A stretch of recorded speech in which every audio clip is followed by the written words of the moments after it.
Ever dreamed of leaving your kampung for a better life in the city?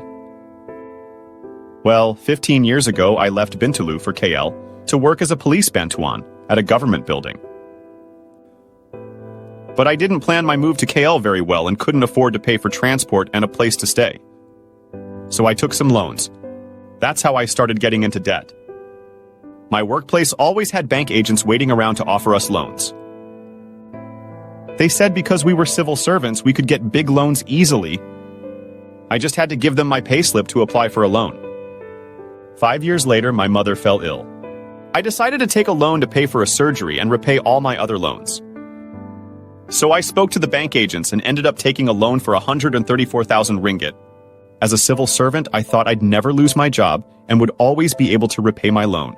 But it turns out that things can happen that make you lose your job and ruin your financial plans.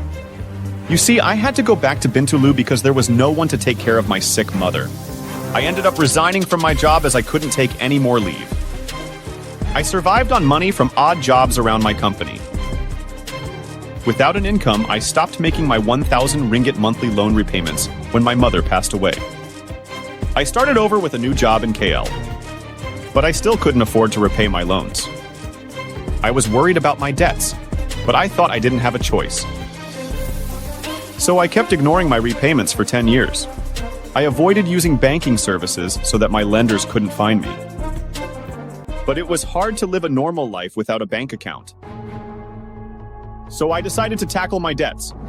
I got my credit report from CDOS credit reporting agency to find out my debt situation. I found out that on top of the 134,000 ringgit loan, I still owed money for some other loans. So I owed 271,000 ringgit in total, and one bank had started bankruptcy proceedings against me.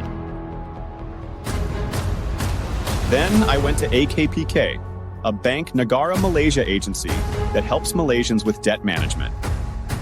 They helped me to talk to my lenders.